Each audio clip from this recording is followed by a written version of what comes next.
Hello, welcome back to Slaying the Craft, the show where we go inside the mind of a thriller writer. I am Sabrina Thatcher, your host, an author, book coach, podcaster, but most importantly, a fanatic of the genre. I am so excited to introduce my guest today. I'm a big fan. So my guest today is Christina Henry. She is a horror and dark fantasy author whose works include The House That Horror Built, Good Girls Don't Die, Horseman, Near the Bone, which I can personally say that I loved, The Ghost Tree, The Girl in Red, The Mermaid, Lost Boy, The Chronicles of Alice, and there's more. And she has a ton of short stories as too. So all of that will be in the link down below. She enjoys running long distances, reading anything she can get her hands on, watching movies with samurai, zombies, and or subtitles in her spare time. And she lives in Chicago with her husband and son. Welcome, Christina. Thank you. Thank you for having me. Awesome. Well, before we go into your book, what's your favorite zombie movie? Because I feel like I can talk about this all day. Cemetery Man. Okay, well, I guess I can't talk about it all day because I don't know that one. It's kind of obscure Italian zombie movie, actually, but Rupert Everett's in it. Oh, okay. So it's an old one, just one that I love. It's really weird. It's not like zombies overwhelming a city or anything like that. It's just like a weird grave digger and like the strange things that happen at his cemetery. So that sounds amazing, actually. That sounds very fascinating. Okay. Yeah. Well, so if you can track it down, it's a good one. Okay, that sounds good. Have you watched the new 28 Years Later? Yes, that's a crying movie. That's not a zombie movie. Not a zombie. Thank you. That's why I brought it up. I was livid. This is not a zombie movie. This is coming of age / there's zombies somewhere in there. It's not a zombie movie. Yes, I loved it. I mean, and like tonally, I think it's very interesting where Danny Boyle has gone from the original to this, you know, but like I am the mother of a son and like my son's sitting in theater with me and like we both get very emotional at movies and like I'm crying and he's holding my hand and you know we're like it's like we're at you know like an old-fashioned weepy like we're not at a zombie movie. It's not a zombie. It's not a regular zombie movie. But I was just curious. But I think that it's interesting to talk about that film in that context because this actually goes to something that people ask me all the time, which maybe was on your list of questions and I'm jumping ahead, about like what horror is, you know, and people will be like, well, you know, how could you write so much emotion into a horror novel or something like that? And I think that horror actually is about grappling with things that are difficult in our lives. And that's what 28 Years Later actually does. Like, is it really about this kid and like his first experience with zombies? Or is it about the fact that his mom has cancer and nobody will tell him? And he thinks that he can take her to a place where she's going to be fixed and she's not. And she knows that. She knows that, you know, but she can't tell him. Yeah. And like, it's actually a great movie. It's just maybe if you want like a lot of zombies, that's not the movie for you. I think maybe a spin-off situation would have been. I don't know because I just like it is a really good movie in and of itself, and the story is like powerful. But I was looking for like 28 Days Later. 28 weeks later, which also, by the way, is not really about zombies. No, it's but about they are. It's about how terrible humans are. Yeah. No, I totally get it. And I love terrible humans. Like I think that's what entertains me. So I think that's why I like them so much. But yeah. Anyway, it was just really interesting. I just recently watched it, and so I was like taken aback. So I was like, I did not know that that's what we were going to be getting into in this movie. So, but did you see the preview for the next one? No, because it's clearly set up. They set up a next one, but I haven't seen anything. So like the preview, like that's coming out for the one that's coming out in January, it looks more action oriented, maybe less emotion. But again, the humans seem to be the really bad ones here, not so much the zombies, or in the case of the film, the infected, right? They call them the infected. With the rage virus or what have you. Because they're infected with the rage virus. So but that. I mean, see, now like you've got me off. Yeah, I know, because I was like, now I want to talk about The Walking Dead. Like, we're going totally off topic. Sorry. Well, I was gonna say, like, you got me off on a tangent because you know, people don't, maybe people who are younger don't realize that like Danny Boyle was one of the first directors who depicted zombies in this way in film, right? Where they were fast and they were Yes. brutal and they weren't like these sort of like, The stiff horde walking of dead, right? Like the right, slow like the walking. living dead. And they kind of specifically never called them zombies. They're like, they're not the living dead. They're not like the zombies of like a Romero film. They're this other thing, but it really changed the genre because they're very like that kind of zombie is very common now. It is. I In remember when 28 Days came out, 28 Days Later came out, and when they were running and the fast zombies, and that is what for me was like, yes, like this is a zombie. Like I'm actually afraid. And they weren't, I mean, the infected with the rage virus, right? And like it's so fascinating, all of it. And then we could really go down a rabbit hole. Like I know that like 10 years ago, maybe less than that, they were finding stuff like in the ice in freaking like Russia or somewhere, and then there's like that could be a zombie, a rage virus or something. What are we doing here?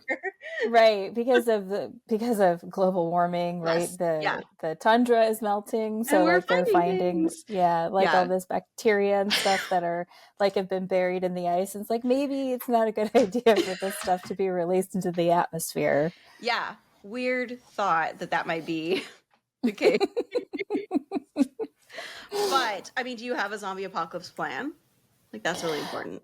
Yeah, I mean the plan. So I've been a long distance runner for most of my life. I had like 2 very catastrophic injuries in the last 3 years.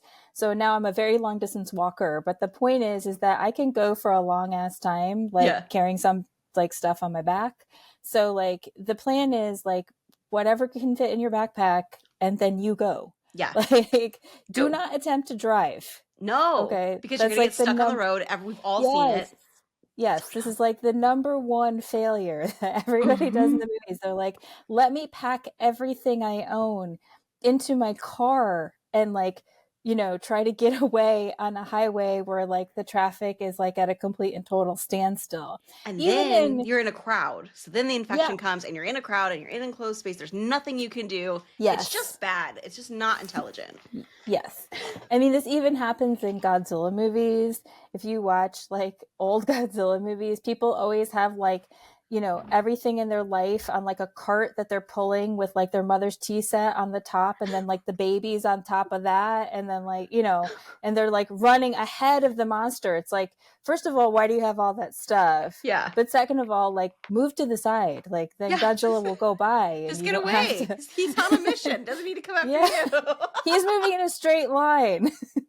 If you make one right turn, if you make one right turn, you're free. Oh my God, I'm never going to be able to watch a disaster movie the same again, because that is 100%. You could just go to the other side. Yeah. Or just like move. Like, turn off into an alley. You're good. Oh my goodness. Okay. Well, anyway, thank you for indulging my conversation about zombies, and because I just love it. Anyway, I would love to talk to you about your new book, The Place Where They Buried Your Heart, which is so good. Such a fantastic book. Can you tell me what it's about? Yes, it is about a girl named Jessie who has been grounded for smoking and sort of acting out generally. And her little brother comes to her room and is trying to like cheer her up. And she doesn't want to deal with him. And like a lot of older sisters, she just wants him to scram. So she comes up with this scheme where she dares him to go into the abandoned house down the street. And lots of kids have gone in and out of this house over the years, and it's spooky. She's thinking the worst thing that will happen to him is he'll come home with a scraped knee. But he and his 2 friends go into the house, and his 2 friends come out, and her brother Paul does not. The house eats her brother. Not in a metaphorical way. No, like literal eats him, and an arm. Like from another kid. Yeah. So yes. So the book is kind of about dealing with the fallout of just kind kind of a childish thing, right? A thing that like every kid with a sibling has done. Like, I don't want to deal with you. Just get out of here. And she has to grapple with this for the rest of her life, that her brother died because, you know, she didn't feel like playing Monopoly with him, basically. Yeah. Yeah. And then the after effects that can continue to happen. It's a domino effect that impacts the rest of her life. And we see her, it's kind of like the time frame spans like some stories in like 1973 to 2006, right? So it's like quite a time span. It starts in 93. Yeah, but they have like, they talk about the stories from 73. Oh, yes. Because I was just Other thinking things, about that yeah. first. It kind of goes back. Her storyline starts in the 90s, Yeah. and then it kind of goes back in time to talk about some inciting incidents, and then it goes back even further in time to talk about some other incidents, because this house is not a regular haunted house. It's like a sentient being. Yeah. And it's so creepy. Okay, so where did you get the idea that a house is eating people? Like, was that the idea, or was it or did your idea stem from what happens when you like blow off your little brother? Like, if something bad happened. It wasn't exactly any of the above. So in the way I write, a lot of times I will see an image in my head, or I'll have like one line, maybe one line of prose, maybe one line of dialogue. And then I'll just start writing so I can find out what it's about. And so that's what happened in this case. I saw in my head these three kids go into a house, and only two of them come out, and one of them was missing an arm. And then I said, okay, I want to know what that is. So I wrote the book so I could find out, which is, you know, completely normal. Yeah, that's totally normal. Be like, what happened there? I guess I need to find out. So I'm going to write this story. That's the weird thing about being an author, is you have all of these like things that are up here, and you kind of feel like a little bit of a crazy person, but it's amazing. All the same. Well, I always say like it sounds like I'm receiving messages from the ether or something, but it's just that I don't think too hard about it. Something comes into my head and I'm like, I wonder what that is. And then I start writing so I can find out what it is. Yeah, it sounds like you have like an innate curiosity, right? Yeah. So that's pretty much how most of my books happen. You know, like you mentioned Near the Bone earlier. For Near the Bone, I saw the opening scene of the book, which was, you know, Maddie, who's the main character, finds a fox dead in the snow. And like, I saw the blood on the snow, and I saw this girl dressed in like old fashioned clothing. And I was like, hey, who's that girl? So, you know, and then I just start writing, and then I just see where it goes. Yeah. That's so are you saying, are you a pantser then? Like 100%. Okay. Yeah. So when you're doing that and you're drafting, I guess kind of talk me through your drafting process. Like, what does that look like? So I write by hand. Okay. In a notebook, and I use like, it's not a moleskin, it's like a fake version of a moleskin, you know, but that size. Yeah. I have very uniform handwriting, so I know that I do about 200 words a page. Okay. So I can actually kind of roughly keep track of where I am in the manuscript, even if I'm writing by hand. But I just start writing. I write chronologically. And every 50 or so pages of handwritten material, I start typing it into the manuscript.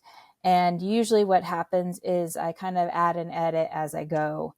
So basically like editing the book in like 50-page chunks. And then when I get to the end, I do like one more pass through, and I try to anticipate all the questions my editor might ask me, so that by the time it goes to my editor, it's probably like 95-96% done. Wow. That's pretty amazing. And how long did it take you to figure out like that's the process that works for you?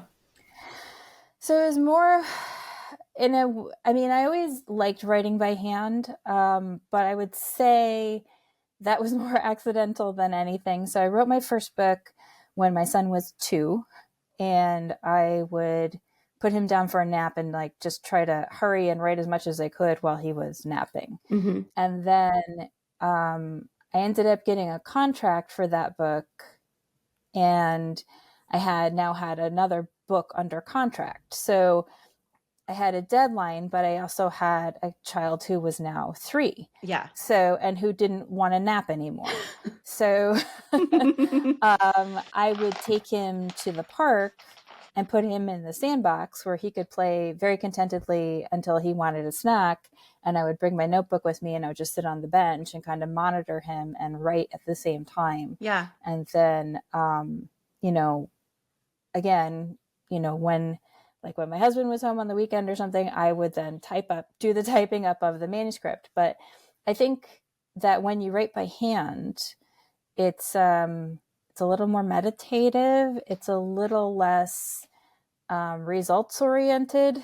I think there's sort of less of the blinking cursor, and I need to produce, and I need to do this many words. It's a little more relaxed. And also I feel less stressed about getting it right the first time when I'm writing by hand. I feel fine. If I'm writing something and I know that there'll be more details added later, it's fine. I just put in what I'm thinking of at that moment. Mm-hmm. And then, usually I end up adding things later when I'm editing, and it's fine. Yeah, no, that completely makes sense. And also handwriting, it activates a different part of your brain, creative part of your brain. So I actually have found that too, that I enjoy doing handwriting first and then coming back and putting it into the computer.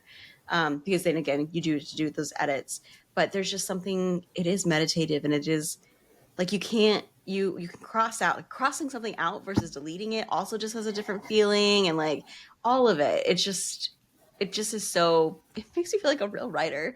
I mean, I think what happens too sometimes is that people either become very attached to what's in the typewritten manuscript because it's official, you know what I mean?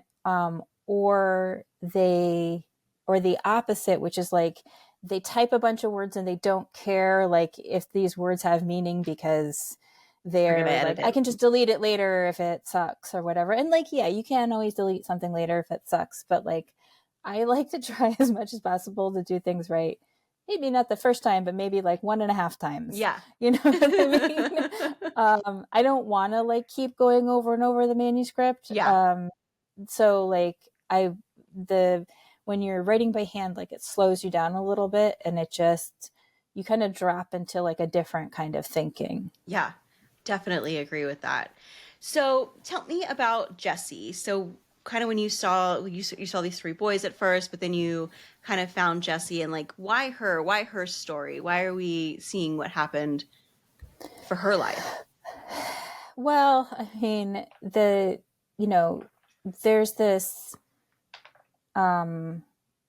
it's not just that she's the one who has the loss. It's that her actions are an inciting event. Mm-hmm. And the house, as I said, is a sentient house, and it seems like it sleeps sometimes. So she and some other people in the neighborhood weren't aware of how bad this house could be until her brother dies, and the house starts gaining power from the victims it takes. So it's not just that her brother dies, it's that other bad things continue to happen because of this thing that she's done. And there's also the added feeling that you can't leave, you can't escape this thing.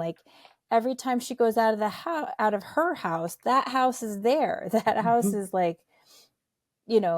breathing and menacing. Yeah, sending out the creeping vines, as it were. Yeah.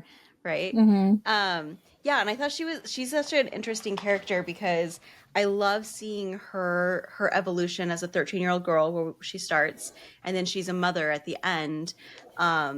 And that evolution and what she goes through with her family after the loss of her brother, and her own thoughts about how she shows up in the world and how she interacts with her family and then other people, and how much of that is maybe it's influence of the house, or maybe it's, all of these things are just, she's such an interesting, complex character, and seeing her towards the later in life being the opposite of her own mother is Mhm. such a, it's powerful because I think it's also super relatable in a lot of ways for people Mhm. who are like, I'm going to do better. I'm going to do better for my child, right? Yeah.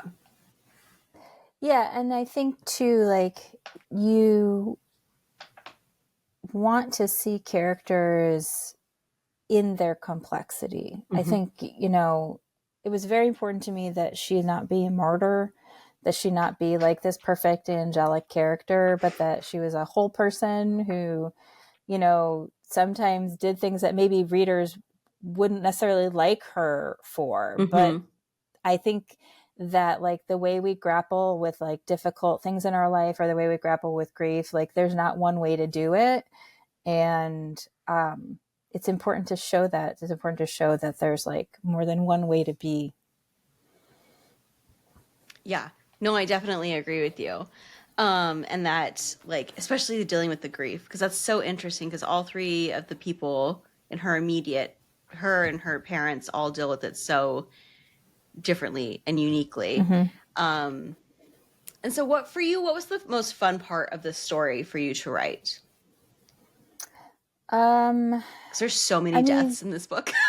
There's so many deaths. I don't know. I always like, I don't know that like there was one part that was particularly fun. Always say, like, the thing that I like about writing the book is like writing the book. Mm-hmm. And what I mean by that is, like, when I'm writing the story for the first time, like, it's just me alone with the story, and nobody else has seen it and no one else is giving their opinions on it. And I love that time. I love that time where it's just me and the story, and it belongs to me and nobody else. Mm-hmm. That's my favorite thing. That's why I do this, because I like to write and I like to discover the story. Yeah. That sounds amazing. And that's also like kind of romanticizing the actual writing process a little bit in such a unique way because I think, everybody has a different reason why they write and why they tell the stories that they do and all of that. But I think I get what you're saying of just that part where it's just you and you're like, but it could be this, it could be this. Like nobody can tell you that you're wrong at this point. Mm-hmm. Nobody can tell you that doesn't make sense. It's all you just like, ooh, who are these people? Why are they Mm-hmm. doing this? What else weird stuff can they do? Well, and I don't think about the book in like, I always say I don't think of it in like a front of the brain kind of way. I Mm-hmm. think of it in the back of the brain kind of way. Um, like, the process of putting together the book, especially at the beginning, just involves like a lot of wandering around, like with a spacey look on my face, and like maybe listening to music and not necessarily thinking the plot needs to be this needs to happen at X time, there needs to be this character XYZ. It's just more letting my brain relax Mm-hmm. and just let things kind of simmer. And then when I sit down to write, to actually start writing the book, I'm ready to write. Yeah. How long do you think that takes you? Like, usually like 2 to 4 weeks between books. Mm-hmm. There's kind of like that simmering period where it just looks like I'm doing absolutely nothing.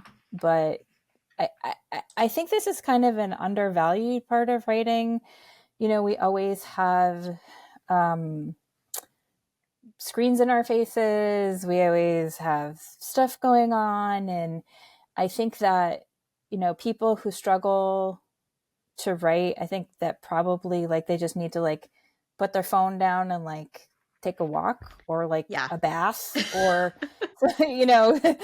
something where like you don't have stuff in your face taking, like, distracting you, taking your attention. I think that like that letting your brain relax part is probably the most essential part of writing. I've never had writer's block. When I was first started out as a writer, I used to pretend that I had writer's block because I got asked this question so often. And I used to be like, oh, well, I do this or that, but I've never had writer's block. And I think it's just because of my process. I think it's Yeah. because, I'm not on my computer a lot of the time. Yeah. Um, I'm in a notebook. Like, I'm not near things that could like distract me or like stimulate me in a different way. And I'm not saying it's like more virtuous or anything. That's just the way that I work. But I Yeah. think that a lot of times people who struggle, like I said, like go take a walk, or, just lay on the floor with your music on and don't look at anything else, Yeah. look at the ceiling, or whatever. But like, give yourself time to, that's why people are always like, how come I have such great ideas in the shower? It's because nothing else is distracting you. Yeah, yeah, exactly. And so we've learned from some past episodes, we've had some guests that have made some suggestions around like those dry erase, like waterproof notepads in the shower. You could do that. That's one. And I believe somebody told me that there was an author, like a famous literary author. I don't know, like a Faulkner, but I could be making that up. That it was him. But they would lock themselves in a room and say like they didn't have to write, but they couldn't do anything else either. And Right. so then eventually, the writing happens. And I think that is something, especially today, for people who are like struggling to stay focused. Yeah, it's so huge. I mean, I was at a panel that was at a college like a few months ago, and you do hear like students say, well, how can I find the time to write? And I'm always kind of like, well, I don't want to be like the old woman, like with no fist at the cloud, but like look at your screen time sometimes and like ask Yes. yourself, could I spend 20 less minutes on Instagram? Like, Yeah. you could probably write a page in that time Mm-hmm. if you wanted to. I mean, I'm Yeah. just, spitballing here. It's amazing how that works. Um, so going back to the place where they buried your heart, Mm-hmm. you have in these chapters, there's these amazing characters that come in contact with Jessie. You've got Jake, who is her little brother's friend that loses his arm, Paul himself, Ted, Francis, Sheila, I think Sheila. Mm-hmm. And these are all people that are kind of around her and kind of become like her found family. And did you have like, what was your idea around bringing these people together in this neighborhood to be So, like, especially when nobody else knows what's going on? yeah. So, like, it wasn't, again, like, it sort of wasn't exactly deliberate in the sense maybe you're thinking of it, but Mm-hmm. it came from an impulse that, so like, in a large part, this is a love letter to the neighborhood where I live in Chicago, Okay. which is Wrigleyville, which is sort of a sub neighborhood of Lakeview. Lakeview is an official Chicago neighborhood. Wrigleyville is like the area around Wrigley Field, which is where Okay. I live. And I think people who don't live in cities think of city dwellers as sort of like transitory, Yes. that like people come and they live for a few years when they're in their 20s, and then like they decide to have a family and they move out to the suburbs or something. But Mm-hmm. that's not the way it is. Like, Yeah. people come to these neighborhoods and they put down roots and they stay. And I wanted to give that sense that there are people in the neighborhood who are there for a long time, that there are families who are there for a long time, and that they look out for each other and that they care about their neighbors. And that's the experience that I've had living in a city. I mean, I raised my son here. He's 19 now. Yeah. My neighbors down the street, they have a 20-year-old, and my upstairs neighbors have a 20 and a 22-year-old. Like, we all raised our kids here. This is and you put down roots and you become part of the fabric of the neighborhood. Mm-hmm. Although, as the book goes on, part of the horror of the book is gentrification. Yes, that definitely happens. And then also what I liked too is that those people that were coming in are not in tune. Like they're almost immune to it because they're not in tune to their community. They're not in tune to like their environment around them, where these people who have roots there are. Right. So that was part of it, was that I wanted to show like that, cities aren't just like either fun places for 20 somethings or like scary places. Yeah. That like they're just communities like any other community, and that the people in them look out for each other and they care about each other. Yeah, absolutely. And is that when you were thinking about readers, and then as they're going to walk away from this book, what are you hoping that they walk away feeling? I mean, I cried when I was writing it, so I do kind of hope like I can get a tear out of some readers. I mean, it's just like it's heart. It's so. I want to say it's like brutal, but I mean that in like a positive way. But it's kind of brutal. Like this woman's whole life is just literally eaten up by this house. Like it's crazy. It's crazy. Yeah. I Ugh. mean, I want it to be scary and I want Mm-hmm. it to be sad, but I also want it to be hopeful. And I think the book is ultimately about love. Yeah, So, I would agree with all you. kinds of love. It Mhm. definitely is all different kinds of love, everything from loving yourself to child and parent to your neighbors and all like yeah, it's such it's a fantastic book. So let me ask you a question, Christina Henry. Why Mhm. do you write The Dark and Twisted? Why do you write this instead of the great Next American literary novel? Um, I mean, when I was a kid, I liked to read fantasy and some horror. Although I kind of like scooted into horror sideways, like as a fantasy reader, like I think that when I was young, I remember reading a lot of like Christopher Pike, um, Yes. and R.L. Stein. Yes. Christopher Pike was like my favorite. I loved Shane Mhm. Letter, a Slumber Party, Slumber all of that stuff. Party. Yes, and Joan Lowery Nixon. I don't remember if you remember. She wrote this Mm-mm. book called The Other Side of Dark, which was I think probably the book is not as good as I remember it, but it was about a girl who like, was in a coma and she wakes up from the coma and she finds out her mother was killed and she was the person who witnessed the murder, but she's been in a coma for 5 years, that kind of Yeah, thing. yeah. Um, and that was the kind of stuff I liked to read when I was young. But I read a lot of fantasy. So then I read like my first adult horror novel when I was 13 because my parents gave me The Eyes of the Dragon by Stephen King. Mm-hmm. And that was a fantasy novel. And then I was like, oh, I like this author. Let me read Oh. other stuff. Yeah. So then I ended up reading Christine. I think I read Eyes of the Dragon. And I was like, oh, his books aren't that scary. Yeah. And then I read Christine. I was like, oh, well, maybe it is scary. Maybe Okay. it's a little scarier than I Yeah. thought. But I think, we write what we like to read. I mean, I think Mm-hmm. most people do. I read a lot. I read pretty widely, but I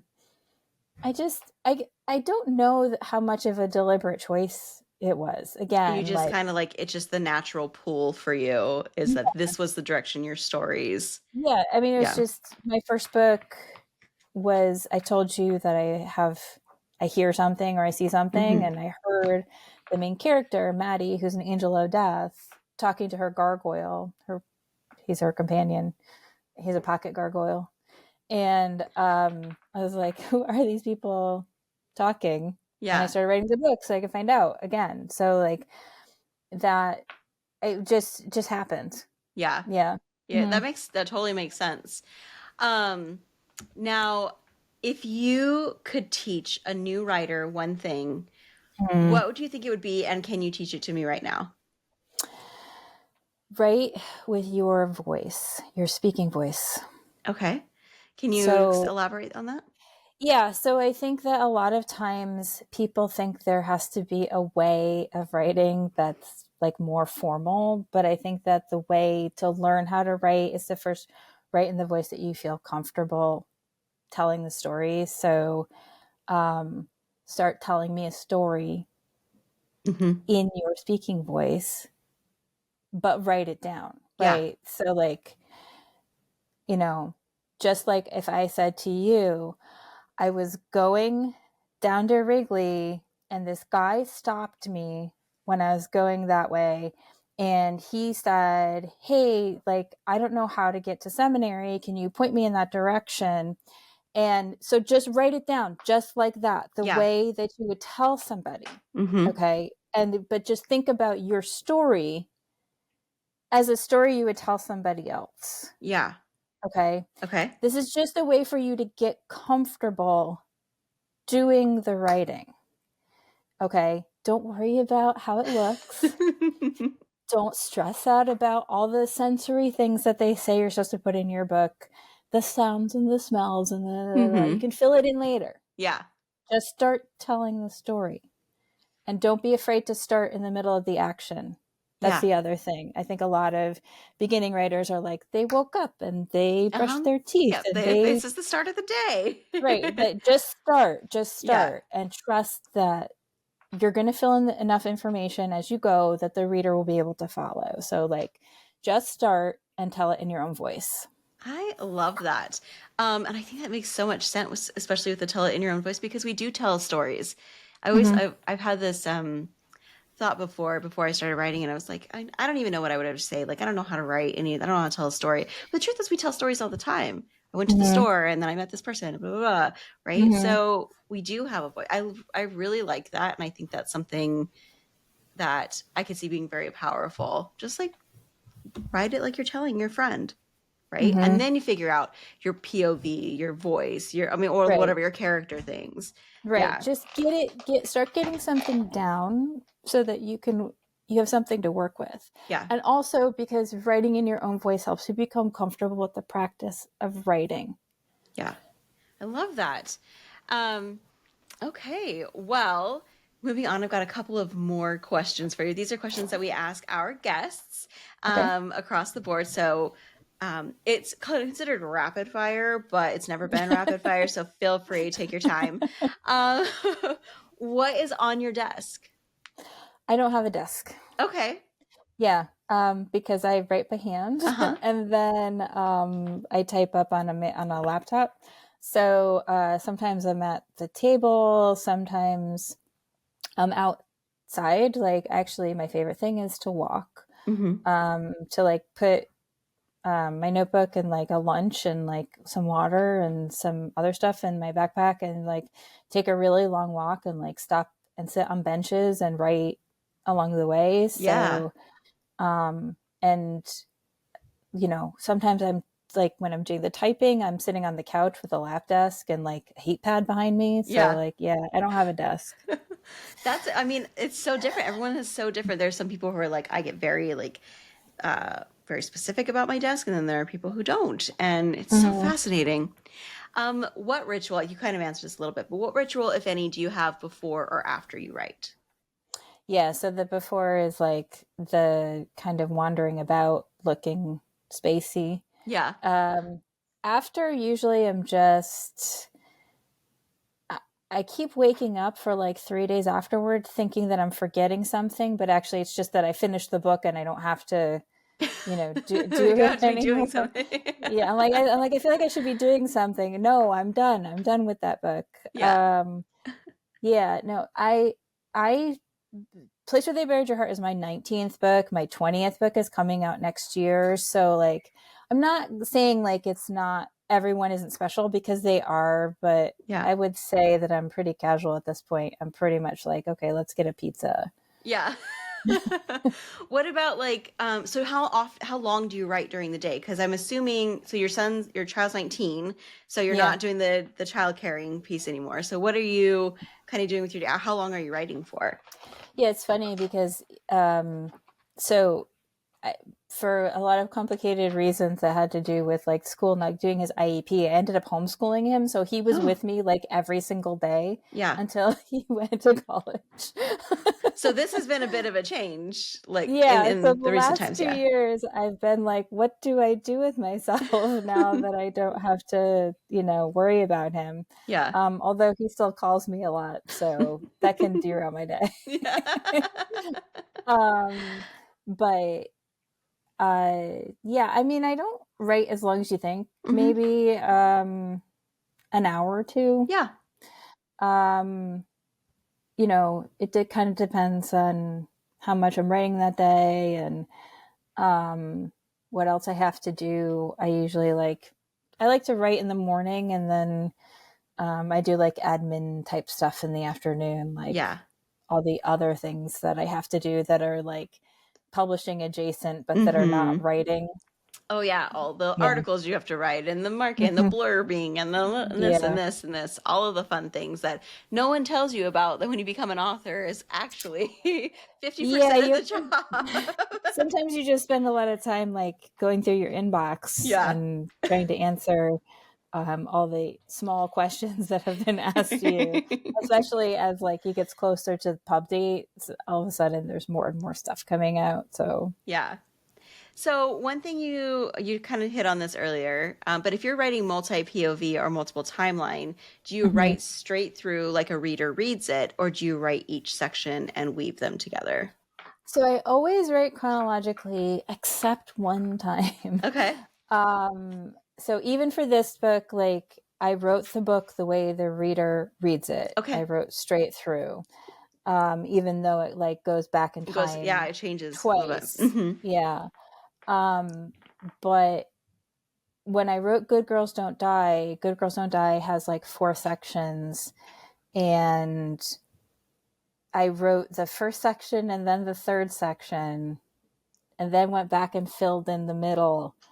Um, and there were multiple reasons for that. It's a book that has 3 points of view, so it was sort of easy to like write them out of order and decide after. But there are 3 stories that seem like they're not connected, but they are.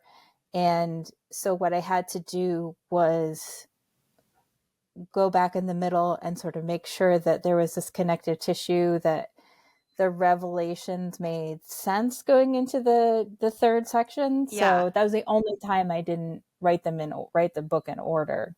Yeah. That's so interesting. Okay. It's one of my favorite questions. What is the most bullshit piece of advice you've heard?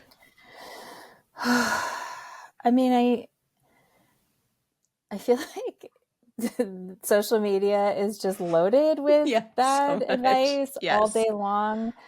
But I do think the worst advice is I've noticed people lately saying that they read their reviews because they take it as feedback.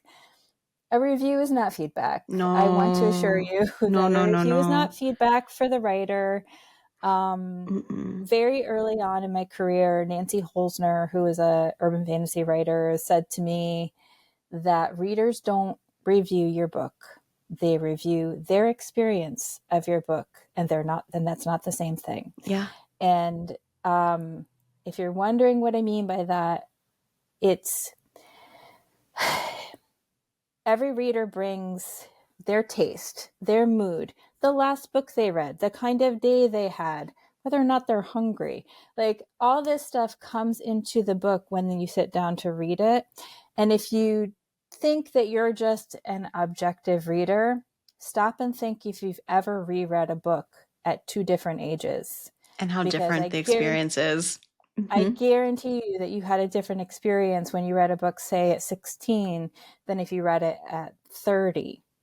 You know, that book was a different thing to you Yeah. at different ages. Yeah. So, like, reviews are not feedback. Reviews are just the expression of the reader, of their experience of your book. You do not need to read your reviews. They're not for you. They're not for you. They're not for authors, not for the Yeah. writer.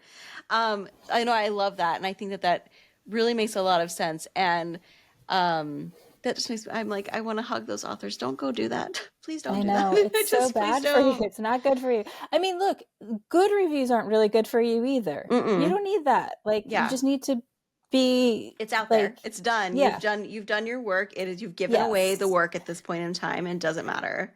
Yes. Right? I mean, I know that that's got to be incredibly difficult to be able to separate, especially early on when you're like, just like, this is my first book, my first 3 books, whatever, you know. I can definitely see that being and a you're really trying to big see challenge. like, is the book landing? And you think, oh, I'll go out and look at the reviews. That'll help me figure out if the people are getting it. But like, I guarantee you, even if you read like 10 positive reviews in a row, you'll run into one where the person is like, this author is the dumbest human to ever live, and I don't understand why anyone let them Yes. publish a book. Yes. And that will ruin your week. So Yeah. just don't do it. It's 100% because it does. I mean, as a reader, I look at the reviews and I see stuff and I'm just like, why would you say that? That's so mean.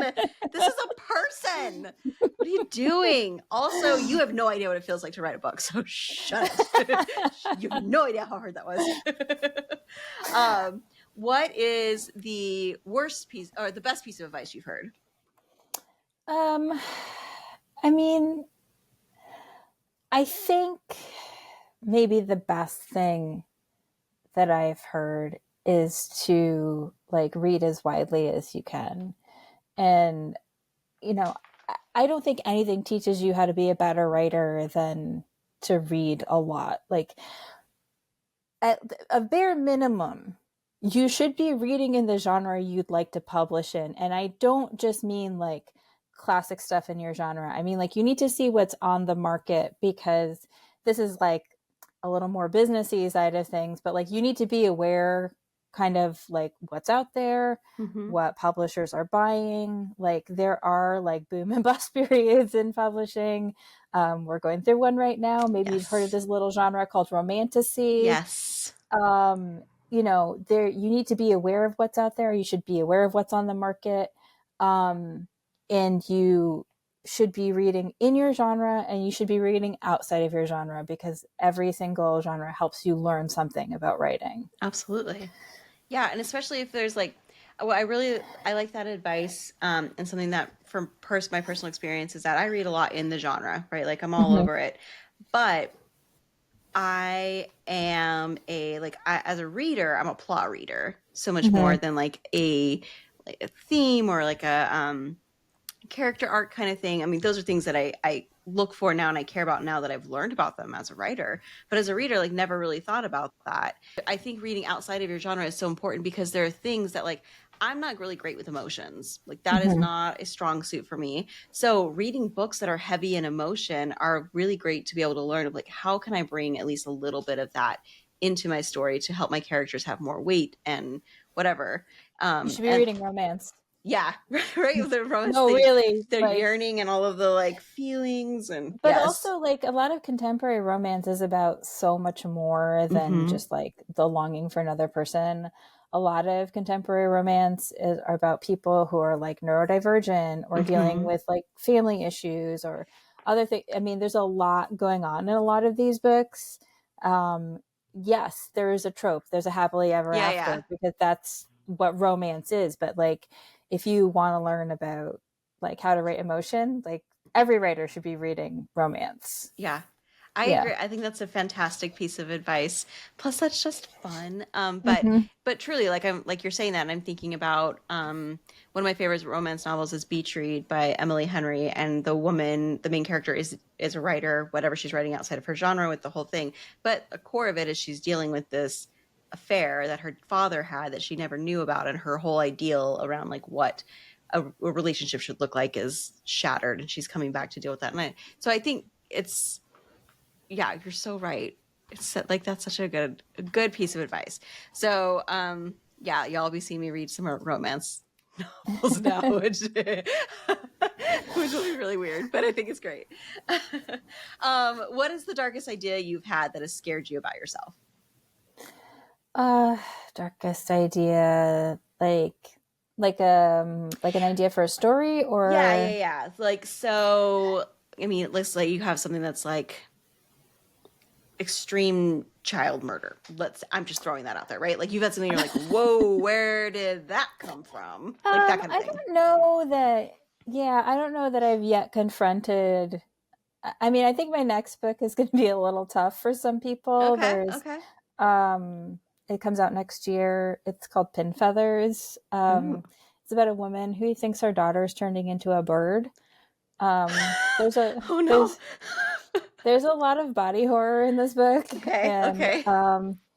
You know, if you don't like the goopy parts, I guess you can skip over them.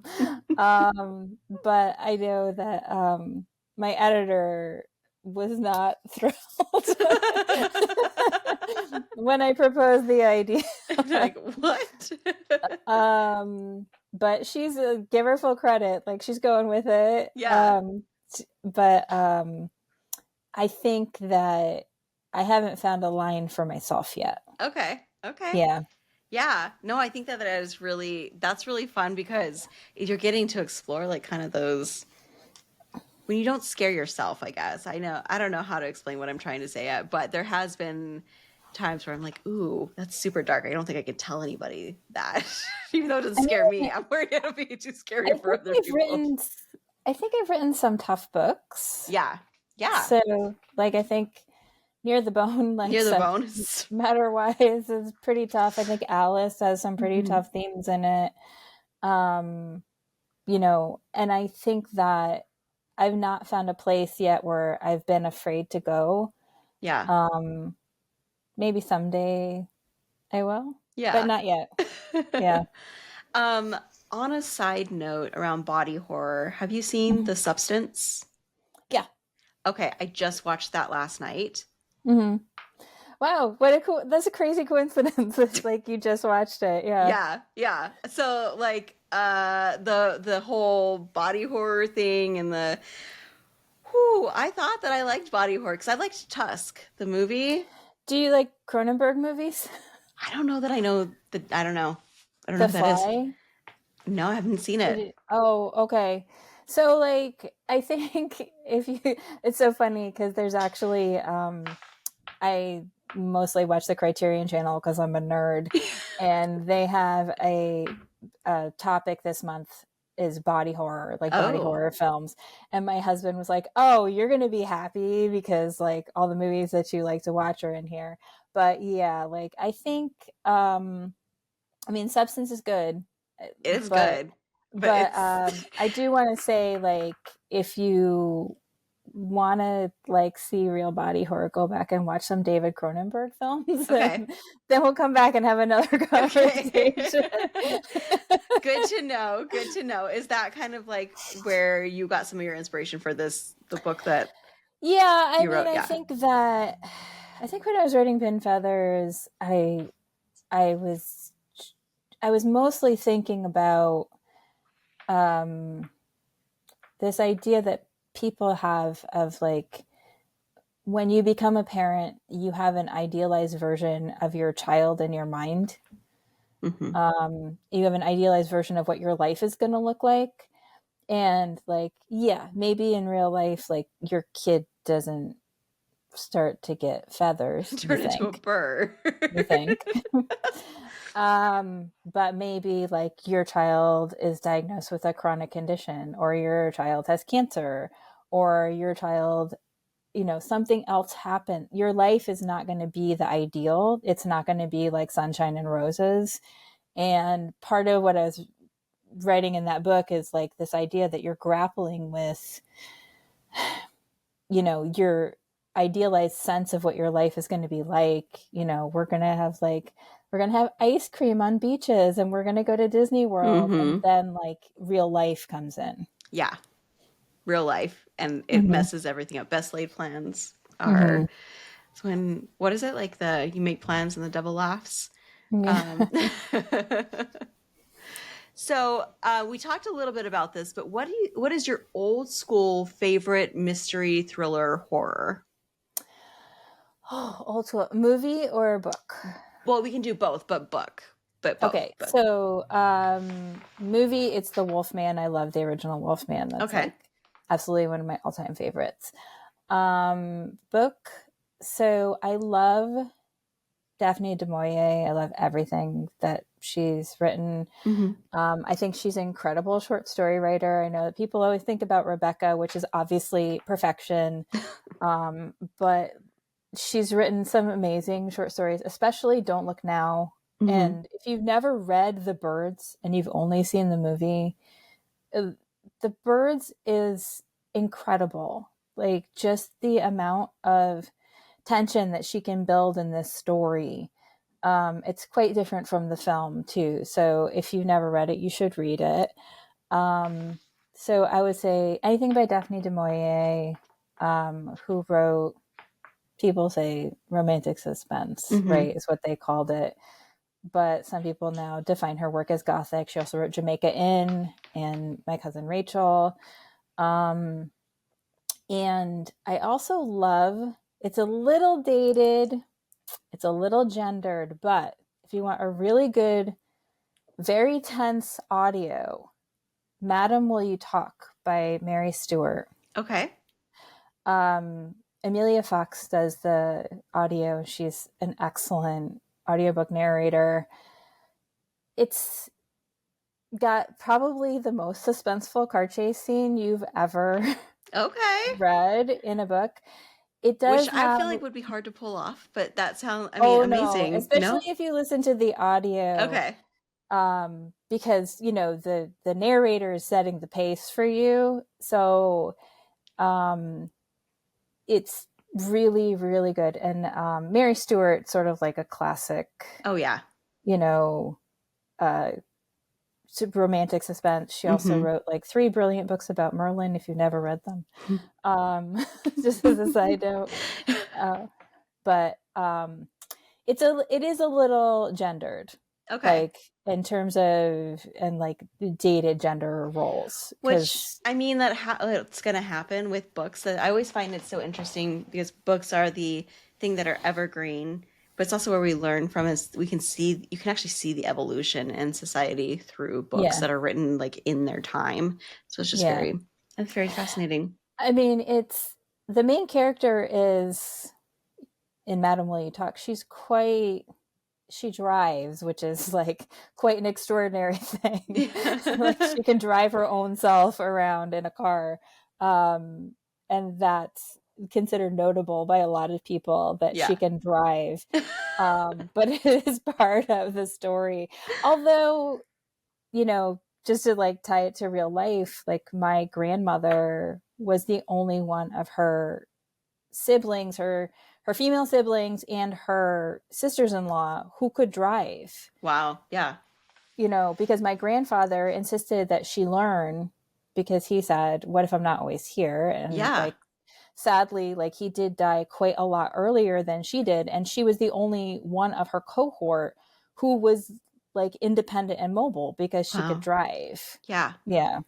It's so fascinating. And it is like the, gosh, that's so interesting. I think too about the gendered role things, like my grandmother, she's passed away a couple of years ago, but she was very much a traditional housewife. Like she was and then when my grandpa passed, it was like, she didn't know kind of what to do with herself. And it was like, it was unfortunate. He passed right before the pandemic. So during the pandemic, would it be a time when she would have been able to like kind of explore herself?